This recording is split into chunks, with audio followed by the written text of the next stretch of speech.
Gostaria de convidar você a abrir a sua Bíblia em 2 Samuel, capítulo 4. Há um personagem bíblico que não chega a ser desconhecido, ele até é conhecido, a gente já ouviu sobre ele, mas eu gostaria de recorrer a ele novamente mais uma vez essa noite. E para isso eu convido você a abrir a Bíblia então em 2 Samuel, capítulo 4, e a gente vai ler um verso apenas desse capítulo, depois nós vamos avançar alguns capítulos no mesmo livro. Antes de ler o verso, só para você situar o que está acontecendo. Saul e Jonatas já haviam morrido em batalha. Você sabe também da história. Saul passa e gasta os últimos anos da sua vida tentando tirar a vida de Davi, sabendo que ele havia sido como rei rejeitado e Davi então havia sido escolhido no lugar dele. Ele faz todos os esforços para que isso aconteça. Ele acaba morrendo em batalha. Na batalha não morre apenas Saul, mas morre também seus 3 filhos. Isso está registrado em 1 Samuel, no capítulo 31. A história continua agora nos dizendo de um filho, agora no capítulo 4, de um filho de Jonatas chamado Isbosete.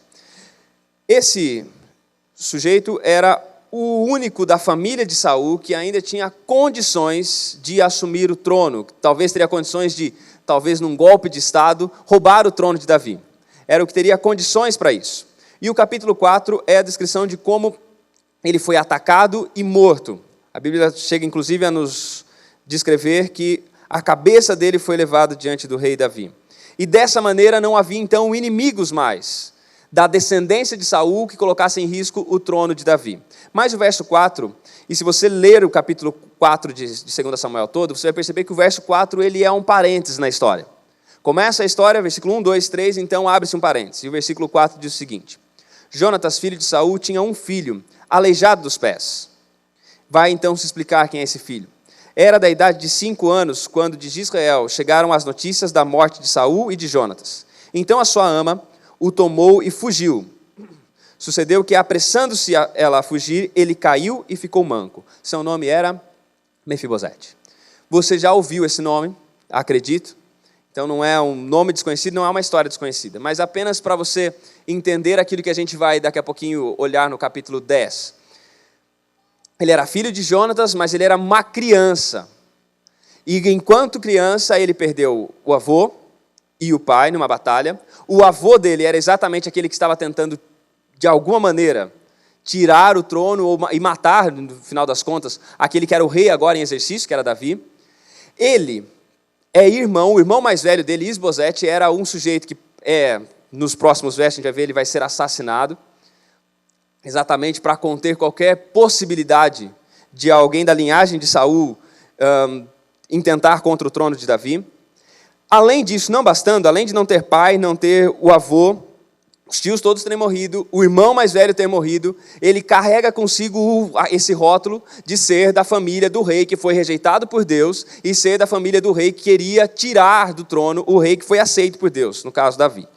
Ele carrega esse rótulo e, de quebra, ao fugir, a ama que estava indo com ele, acaba caindo e ele, depois desse evento, depois dessa queda, fica manco. A Bíblia, por 2 vezes, fala que ele ficou aleijado dos dois pés. Alguma complicação aconteceu e Mefibosete, então, passa a ser essa criança, meio com a família toda desconfigurada, e além disso com um problema físico que esse problema o desqualificava de qualquer intenção de em algum momento tentar reaver o trono que havia sido tirado de sua família. O fato dele ter esse defeito físico, isso impossibilitava disso. No capítulo 9, a história continua. Se você ler os capítulos, o intervalo dos capítulos, você vai ver Davi prosperando nas guerras, conquistando cada vez mais coisas, confirmando e consolidando o seu reino, a aliança com ele sendo reafirmada. E no capítulo 9, a história nos diz o seguinte, verso 1. Disse Davi: resta ainda porventura alguém da casa de Saul, para que use eu de bondade para com ele por amor de Jonatas? Perceba qual que era a ideia de Davi. Davi, ele já deixa bem claro qual era a sua intenção. Existe alguém da descendência de Saul que eu posso usar de bondade. A pergunta de Davi não é: existe alguém da família de Saul que eu ainda tenha que exterminar para que não coloque em risco meu trono? Não é essa a pergunta. A pergunta de Davi é se havia alguém da família de Saul para que ele pudesse usar de bondade. Então a resposta é vem de um sujeito chamado Ziba, que vai depois se tornar servo de Mefibosete. E, aliás, havia um servo na casa de Saul cujo nome era Ziba, e esse Ziba, então, vai dizer quem que era a pessoa. Ele fala no versículo 3. Versículo 3, Ziba responde à pergunta do rei. Ainda há um filho de Jonatas, aleijado de ambos os pés. E onde está?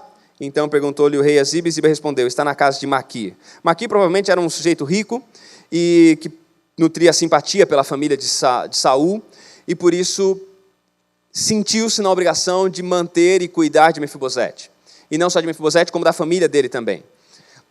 Esse Maquir, mais tarde, vai prestar socorro também e vai ajudar a Davi em um evento mais à frente. Davi, então, manda trazer esse sujeito, o Mefibosete, vai lá buscar na casa de Maquir, e então vem Mefibosete. Aqui uma coisa importante, antes da gente ler a reação de Mefibosete, e a maneira como Mefibosete se coloca diante do rei. E o nome Mefibosete também é tratado em outras passagens como Mefib-Baal, uma referência a Baal, como vários nomes, você encontra vários nomes do povo de Israel com referências a Baal. O povo hebreu, em algum momento, trocou as terminações e passou a usar Boshet, Mefibosete. Essa partícula Boshet, que era simplesmente para dizer e denotar, o significado era vergonha. Ele passa a carregar esse sujeito, eu gosto de pensar em como esse sujeito era, ele tinha todos os estigmas possíveis. Ele tinha uma família que não era lá das melhores, uma linhagem que não era das melhores. Ele havia passado por situações traumáticas na infância. Além disso, ele carrega no nome a vergonha. Esse era o tal do Mefibosete. E agora, num dia, ele está lá simplesmente tranquilo, ele é chamado à presença do rei. A Bíblia nos diz que ele foi até a presença do rei. No versículo 6, ele se inclinou e prostrou em terra, dizendo, eis aqui o teu servo. Eu não sei qual que deve ter sido a leitura que Mefibosete fez desse chamado de Davi. Mas o fato é que ele tinha tudo para querer ficar o mais escondido possível, longe de todo mundo, sem que ninguém o incomodasse. Como eu disse, ele carregava vergonha no próprio nome. Eu não sei se você já passou, claro que você já passou. Se você não passou, você vai passar com certeza por uma situação vergonhosa. Todo mundo já passou por uma situação vexatória. É aquela situação em que você olha para a pessoa, cumprimenta a pessoa, é uma mulher, e você cumprimenta e pergunta se ela está bem, ela fala que está bem, e você pergunta, e para quando que é a criança? E ela fala que não está grávida. É aquela situação em que você olha lá um amigo, revê um amigo de muito tempo, ele está caminhando, e você vê ele do lado de uma moça, e você olha para ele e fala, nossa, como sua filha cresceu. Ela não é minha filha. Ela é minha esposa.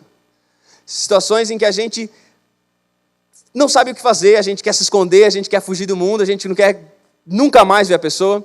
Ontem a gente estava lá no ginásio jogando basquete, eu vivi um momento vergonhoso, não tão vergonhoso assim, mas foi suficientemente vergonhoso. A gente estava lá jogando, não dá para falar que eu estava jogando basquete, porque não dá para dizer que eu jogo basquete. Eu estava lá participando de uma atividade esportiva em grupo, e ali no momento o pessoal, a gente estava simplesmente ali jogando, e eu estava batendo bola já bem longe da cesta, para não oferecer risco para ninguém. E eu vi entrar no ginásio um rapaz de boné, e eu falei, nossa, olha só. E eu olhei para ele, ele era o meu colega de quarto lá do internato, de um tempo atrás, a gente morou junto e tudo mais. Eu olhei para ele, e batendo bola, animado, ele olhou para mim, eu falei, se ele está olhando para mim, ele me reconheceu, e eu o reconheci também.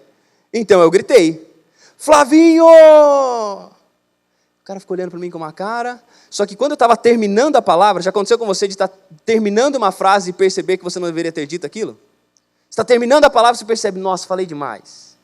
E eu estava lá, Flavinho, quando eu estava no O, eu percebi, não é o Flavinho. Eu sei que o jogo foi interrompido naquela hora, porque todo mundo viu que eu havia errado o nome, e o rapaz ficou lá tentando entender o que havia acontecido, e a gente rindo.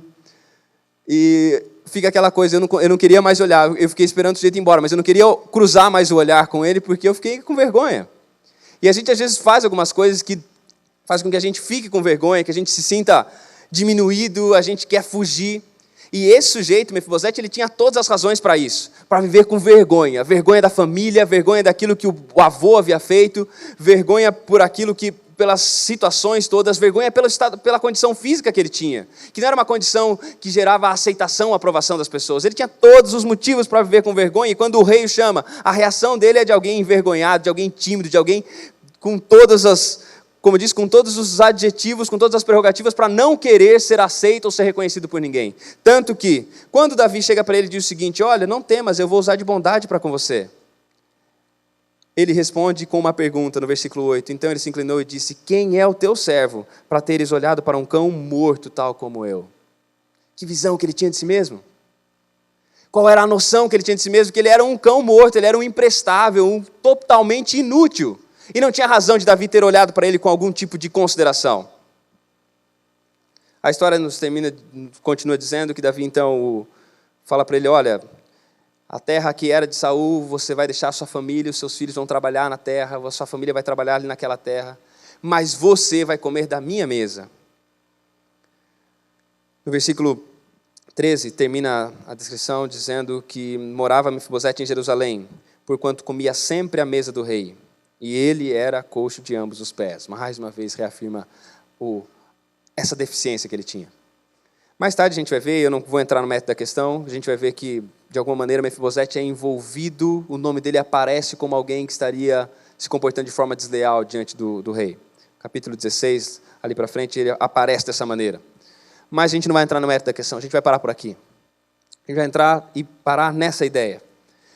Esse sujeito, com todas essas condições para não, com toda a condição, com todas as credenciais para não ser aceito, para não ser bem recebido, para não ser bem visto, para querer ficar escondidinho, com todas as razões, para ver envergonhado. Ele é chamado e o rei diz: você vai sentar à minha mesa, você vai comer à minha mesa.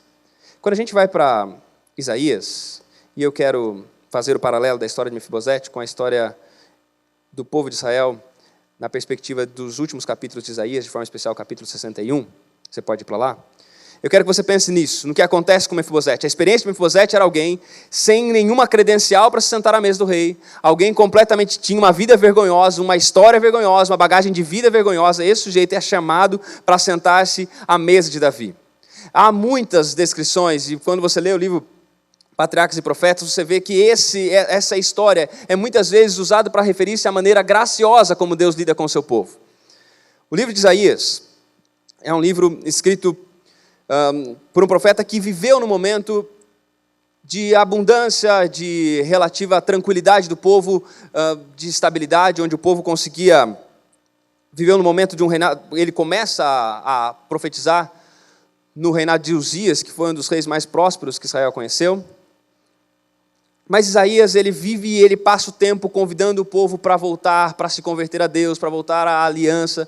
E nos últimos capítulos de Isaías, a gente usa os capítulos de Isaías para falar constantemente sobre o novo céu, sobre a nova terra e essa coisa toda, mas a gente sempre tem que lembrar de uma coisa, que Isaías não estava, quando escreveu, pensando no novo céu e na nova terra. Ele estava pensando na restauração de Israel.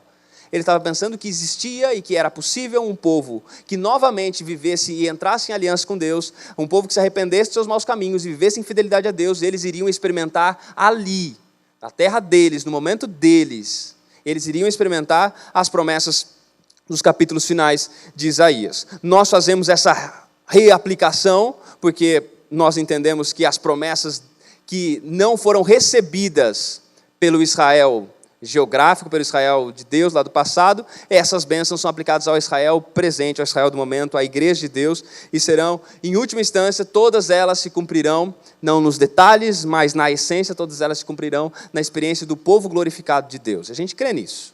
É essa a nossa visão, é dessa maneira que a gente entende, então, as profecias de Isaías. Mas, entendendo, então, que Isaías está falando para a promessa para aquele povo, a gente precisa considerar que Isaías, ele fala dessa necessidade que esse povo de Israel, apesar dos pesares, se eles se voltassem para Deus, eles experimentariam mudanças. E no capítulo 61, no primeiro verso, Isaías começa a descrever, e ele começa a falar do ministério do Messias. Ele diz: o Espírito do Senhor está sobre mim, porque o Senhor me ungiu para pregar boas novas aos quebrantados, enviou-me a curar os quebrantados de coração, a proclamar a libertação aos cativos, pôr em liberdade os algemados e a pregoar o ano aceitável do Senhor. Até esse trecho, Jesus aplica a si mesmo quando faz a leitura na sinagoga. Quando ele vai ler na sinagoga, ele se levanta e lê o trecho do capítulo de Isaías, e Jesus para aqui. E deu, então, pôr em liberdade os algemados e apregoar o ano aceitável do Senhor, que é o tempo de graça, é o momento em que Deus vai aceitar, é o momento da graça, é o momento da salvação, o momento de oportunidade de ser livre. Jesus aplica isso a ele. É claro que no texto todo continua dizendo, não apenas apregoar o ano aceitável, mas também o dia da vingança do nosso Deus. Há salvação, mas há juízo. É o tempo da graça, mas haverá também o tempo de juízo. O ano aceitável do Senhor, em que Deus abre as portas e aceita a todos, mas há também o dia da vingança. O dia da vingança onde Deus, de forma justa, punirá aqueles que não aceitarem, que não entrarem no descanso do ano aceitável do Senhor. Depois de fazer essa introdução, Isaías mostra que esse povo, nesse relacionamento com o Messias, viveria algumas experiências. Vocês vão edificar casas, as outras nações vão servir a vocês, elas vão vir de outros lugares, vão ver a riqueza de vocês, e vocês serão glorificados. E no versículo 6 diz, vós sereis chamados sacerdotes do Senhor, que mais tarde isso é aplicado à igreja de uma forma geral, dizendo, vocês são sacerdócio real. Mas eu quero lhe chamar a atenção para o versículo 7. Versículo 7, Isaías, pensando no povo, diz o seguinte, em lugar da vossa vergonha, tereis dupla honra, em lugar da afronta, exultareis na vossa herança, por isso, na vossa terra possuireis o dobro, e tereis perpétua alegria. Esse talvez seja um dos versos, na minha opinião, dos mais bonitos do livro de Isaías.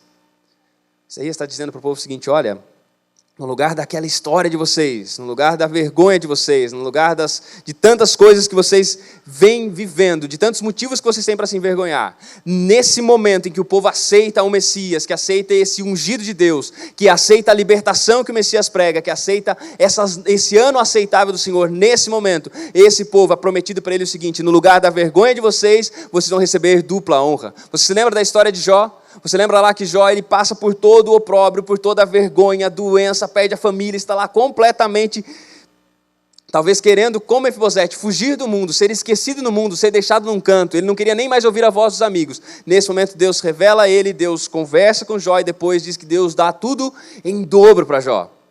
A toda a vergonha é tirada e em lugar é dado honra dobrada. Para Mefibosete, ele, toda aquela história de honra lhe é tirada e lhe é conferido um lugar de honra também. É assim a história. A história tem sido assim, e a história, quando eu olho para Isaías 61, e quando eu entendo que essa profecia não foi apanhada, ela não se cumpriu na experiência do povo de Israel, mas se cumprirá na experiência do povo de Deus, se cumprirá na experiência do povo glorificado de Deus muito em breve.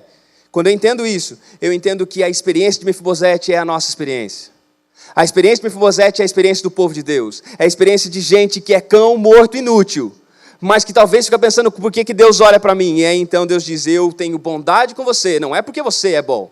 Eu tenho bondade com você, então por isso eu lhe levarei para sentar à minha mesa. Deus nos tira do lugar da vergonha e nos coloca no lugar de honra. E aí cabe uma coisa importante. A gente tem buscado... E a gente não gosta de ser envergonhado. A gente não gosta quando o nome da igreja é envergonhado. A gente não gosta quando alguém faz alguma coisa e traz opróbrio para o nome da igreja. Esse é o termo que a gente usa. A gente não gosta disso.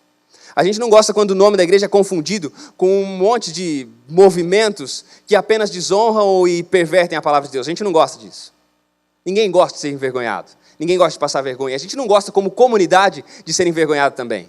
Mas a gente gosta do orgulho de vez em quando aparecer, olha, os adventistas do sétimo dia são o povo mais longevo que existe.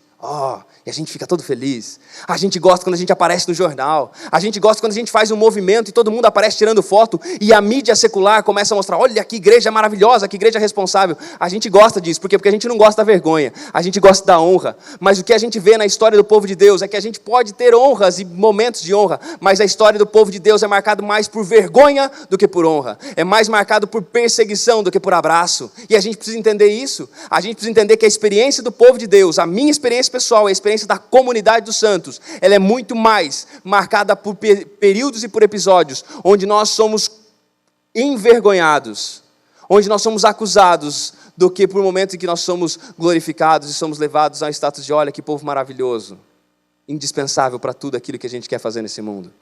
Só que a gente tem se acostumado mais com o reconhecimento e com a glória do que com a vergonha. Eu não estou dizendo que a gente tem que fazer coisas para passar vergonha. Não isso. Mas me incomoda, e eu acho que a gente precisa pensar a respeito disso, a nossa necessidade de receber honra, a nossa necessidade de receber glória, a nossa necessidade de receber reconhecimento do mundo secular, do mundo em volta, do mundo nos aplaudir, do mundo nos valorizar, quando A experiência do povo de Deus, e que tem se repetido, é de gente que muitas vezes é envergonhada, não por fazer errado, não por macular os princípios, exatamente pelo contrário, por viver de acordo com os princípios. A história do povo de Deus vai se repetindo. E a gente então tem esse convite. Um convite duplo, que é aceitar momentos em que você será envergonhado. Aceitar momentos em que a gente vai olhar para situações e a gente vai pensar que a gente é um cão morto. Que a gente não tem nada. Como Mefibosete, é essa experiência que a gente está vivendo. Assim como Mefibosete, é essa experiência que a gente vai viver em algum momento. Que a gente não tem nada. Mas que Deus nos convida a sentar à mesa dele. E aí nessa duplicidade de sentimentos, ao mesmo tempo sendo envergonhados, ao mesmo tempo sendo estigmatizados, ao mesmo tempo sendo rotulados. Por outro lado, a gente tem a certeza de que Deus, que nos convida a participar com o sofrimento, também nos convida a participar da glória dele. A gente tem essas duas ideias, caminhando juntas, trabalhando juntas. Como é que a gente dá conta disso? E eu termino lendo o versículo 10. Isaías 61, verso 10. Tem um monte de pregador por aqui, e eu acho que a maioria de vocês já passou por uma situação em que você sabe o que você vai dizer, mas você não sabe como terminar o que você tem para dizer. Você tem lá, você sabe o que você quer dizer, mas você não sabe como fechar o assunto. Você fica... E às vezes já aconteceu comigo, às vezes, de pregar sem saber como fechar. Eu sei que acabou, porque eu não estou pregando até agora. Mas como acabou exatamente, eu não sei. E às vezes a gente fica meio assim, e numa conversa semana, já estava pensando nesse texto, minha atenção foi chamada nessa conversa para o versículo 10. O versículo 10 é o seguinte: regozijar-me-ei muito no Senhor. A minha alma se alegra no meu Deus, porque me cobriu de vestes de salvação, me envolveu com manto de justiça, como noivo que se adorna de turbante, como noiva que se enfeita com as suas joias. Se você notar na leitura do capítulo 61, você vê que o capítulo 10 quebra aquilo que está sendo dito até o verso 9. Até o verso 9 vem essa promessa de restauração, e Israel vai ser assim, e a sua posteridade vai ter isso, e vai ter aquilo, e vocês vão viver bem, e vai ser uma família bendita do Senhor. Aí termina: regozijar-me-ei, me alegrarei muito no Senhor. A minha alma se alegra no meu Deus, porque me cobriu de vestes de salvação. Eu não sei se eu vou conseguir colocar tudo aquilo que eu quero, e o tamanho daquilo que está descrito no verso 10, se eu vou conseguir falar para você, mas eu tenho tentado colocar isso no meu coração, eu quero ver se consigo passar para você. Deus fala o seguinte no verso 7. No lugar da tua vergonha vai ter dupla honra, e você vai receber em dobro, e Deus tem todas essas promessas maravilhosas. A experiência de Mefibosete é alguém que estava lá, envergonhado, esquecido, e então vem Davi e fala: olha, vem para cá, você vai comer e vai se sentar à minha mesa. A gente vive isso, e você pode pensar nessa ideia de duas maneiras. Você pode pensar, em primeiro lugar, que um dia a gente vai ver essa experiência de Mefibosete. Um dia a gente vai ser chamado para sentar à mesa do Senhor. Um dia a gente vai ser chamado, assim como Mefibosete, a se assentar na mesa do Senhor, e a gente vai morar lá para sempre. E assim como Mefibosete não se apartou da mesa do rei, assim a gente também não vai. Você pode entender isso dessa maneira? Você pode entender que um dia Cristo Jesus vai voltar, e no lugar de toda a vergonha, Ele vai colocar toda a vergonha. Pensa em toda a vergonha que você já passou. Pensa em todas as acusações que você recebeu. Pensa em toda a bagagem que você tem, coisas que você já viveu, que você quer que fiquem escondidas, e ninguém mexa no seu passado. Sabe de tudo isso que você deixa lá, escondido lá atrás? Deus vai chegar e vai dizer: isso tudo é passado, agora você recebe dupla honra. No lugar de toda vergonha tem honra e mais honra. No lugar de todos o opróbrio tem glória. E Ele faz tudo isso. Você pode pensar nisso como sendo algo futuro, mas pode pensar nisso como sendo algo para viver agora também. Por quê? Porque Deus pega o envergonhado pecador, o cão morto, e a Bíblia diz que Ele coloca vestes de salvação. E a gente pode ver a alegria de ser honrado por Deus, não apenas no futuro, mas a gente pode ver a alegria de ser honrado por Deus aqui e agora, hoje. Não porque as pessoas vão nos reconhecer, não porque agora você vai sair daqui e todo mundo vai falar: nossa, que sujeito maravilhoso, seu rosto está refletindo luz, ou você é alguém... Não por isso. Mas eu acho bonito Isaías dizer: eu me alegrarei porque Ele me vestiu de vestes de salvação. A alegria de Isaías, a alegria registrada pelo profeta, é a alegria por saber e por ter a certeza que ele foi aceito. A alegria de Mefibosete não era simplesmente vou me sentar à mesa do pai, do rei. Não era essa a alegria dele. A maior alegria dele era simplesmente porque ele se curvou diante do homem que tinha todos os motivos para querer a morte dele, e ele simplesmente disse: querido, fique tranquilo, eu vou usar de bondade com você. Não importa quem você é. Não importa sua família ou seu sobrenome. Nada disso vale diante de Deus. Diante de Deus, todos nós que estamos aqui, somos um amontoado de cachorros mortos. Inúteis. Inúteis. Porque Deus não precisa da gente para absolutamente nada. Porque Ele é Deus antes da gente. E quando a gente for embora, Ele continua sendo Deus. Então, o que a gente tem que fazer? Sexta-feira à noite, 4 de julho. O convite de Deus para você é para, como Mefibosete, você se lance diante dele e diz: Senhor, quem sou eu para o Senhor se lembrar de um cachorro morto? E aí Deus diz para você: filho, eu vou usar de bondade com você. Você vem, você vai se assentar à minha mesa. Você está sob os meus cuidados, você está sob a minha proteção. Se você já viveu muita coisa, muitos episódios vergonhosos, se você já foi rotulado, se as pessoas olham para você e lembram do passado, se você tem medo de falar da sua história, se você tem medo de falar de onde você veio, das coisas que você fez, da família que você tem medo de tudo isso, se você pega esse monte de vergonha e você tem medo de mostrar para as pessoas, fique bem tranquilo, porque no lugar da tua vergonha vem dupla honra, porque no lugar do teu opróbrio vem a glória. Não é a sua glória, mas é a minha glória que eu dou para você. E quando a gente vê isso, e a gente vê essas pessoas recebendo isso na Bíblia, vários personagens bíblicos recebendo isso, a gente percebe que várias vezes esse processo termina quando eles recebem uma nova veste. E hoje eu queria convidar você para sair daqui com uma outra roupa, com as vestes da salvação. Quanto custa a roupa que você entrou usando aqui hoje? Alguns estão felizes porque puderam vir à igreja sem usar terno e gravata. E é bom, né? Eu não sei quanto custa a sua roupa, eu não sei quanto custa a gravata que você está usando, quanto custa o terno, não sei de nada disso.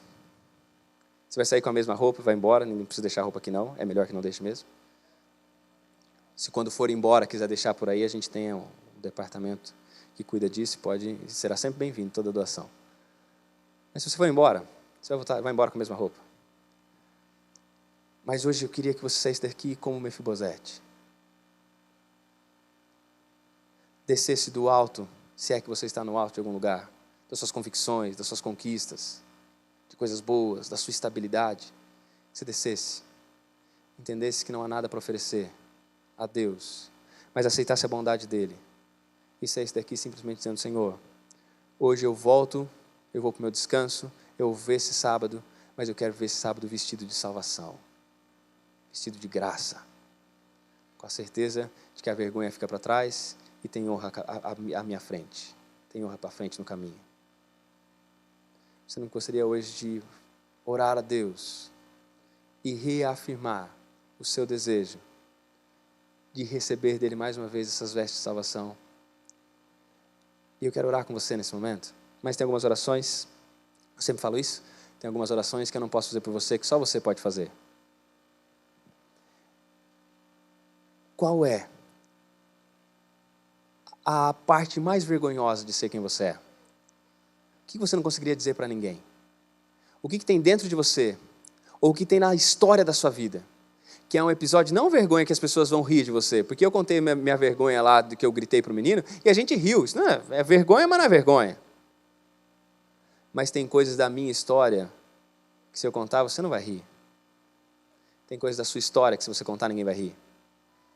Porque tem coisa da sua história que quando você lembra, você não fala: ah, como foi legal esse dia que eu caí na rua. Não.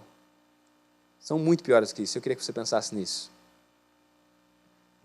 Hoje, se você fosse fazer um filme da sua história, qual seria a cena que mais lhe envergonharia? Qual seria o detalhe da sua biografia que lhe faria corar de vergonha e não querer mais aparecer nem diante, talvez, da sua família? Eu queria que você falasse com Deus sobre isso. Talvez tenha um aspecto da sua personalidade, um defeito de caráter contra o qual você luta. Uma história do passado que continua determinando o seu presente. Eu não sei, mas eu queria que você falasse com Deus nesse momento. Falasse: Senhor, quando eu olho para a minha vida, eu me envergonho diante do Senhor e diante das pessoas de ter vivido isso ou de sentir isso que eu sinto, de ser dessa maneira.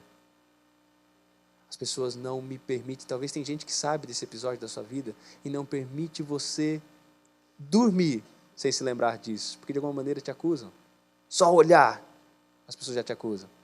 Eu queria que você conversasse com Deus sobre isso nesse momento. Eu vou te dar alguns instantes. E você não vai ficar pedindo muita coisa. Você vai falar para Deus disso. Falar, Senhor, quando eu olho para a minha história passada, quando eu olho para a minha história presente, quando eu olho para aquilo que eu sou, isso me faz me sentir... Esse detalhe faz com que eu me sinta como Mefibosete, um cão morto, sem coragem de olhar nos olhos do rei. Fala para isso para Deus agora, tá bom? Eu vou te dar 30 segundos, sentado, como você está, para você falar com Deus.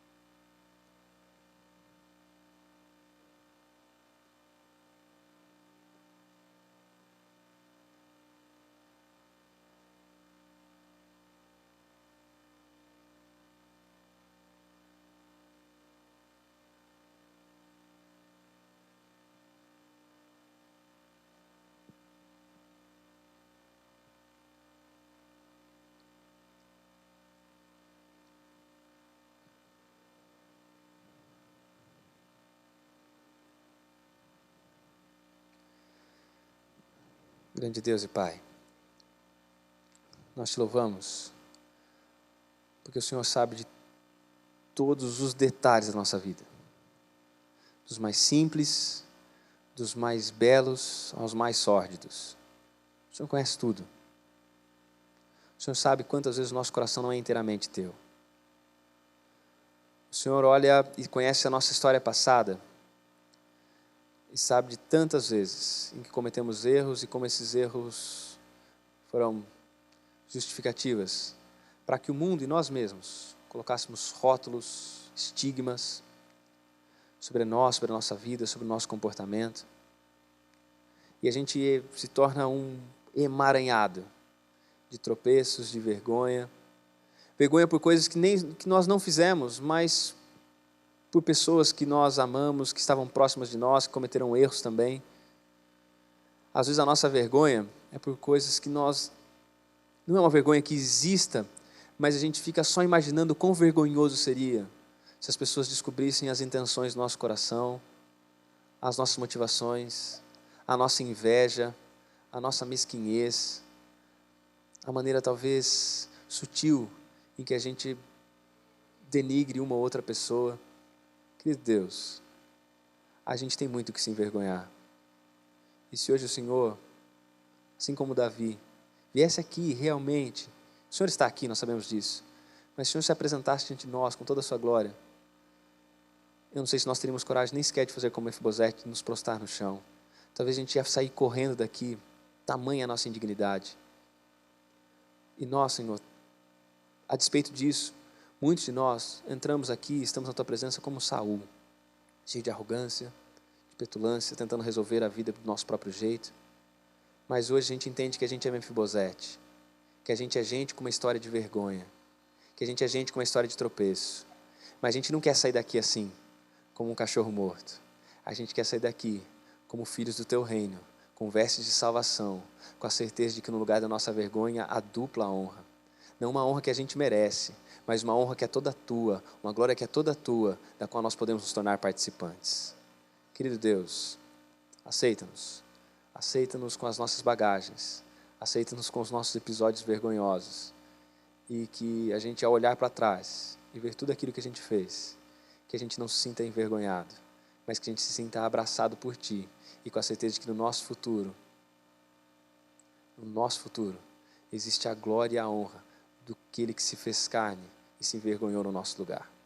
Querido Deus, nós nos colocamos em Tuas mãos, abençoa-nos, e se tem alguém que está aqui terminando essa oração, mas não se sente aceito por Ti, não se sente perdoado pelo Senhor, ou não sente a necessidade da certeza de salvação nessa noite, que o Senhor tenha misericórdia desse Teu filho, dessa Tua filha, que todos nós saímos daqui, certos de que o Pai que nos ama, o Pai que está ao nosso lado, Deus Todo-Poderoso, que o Senhor nos aceita, e que nós saímos daqui certos de que estamos salvos na graça de Cristo Jesus. Nos entregamos em Tuas mãos, dá-nos a Tua paz. Continua conosco no restante desse sábado, por Jesus. Amém, Senhor.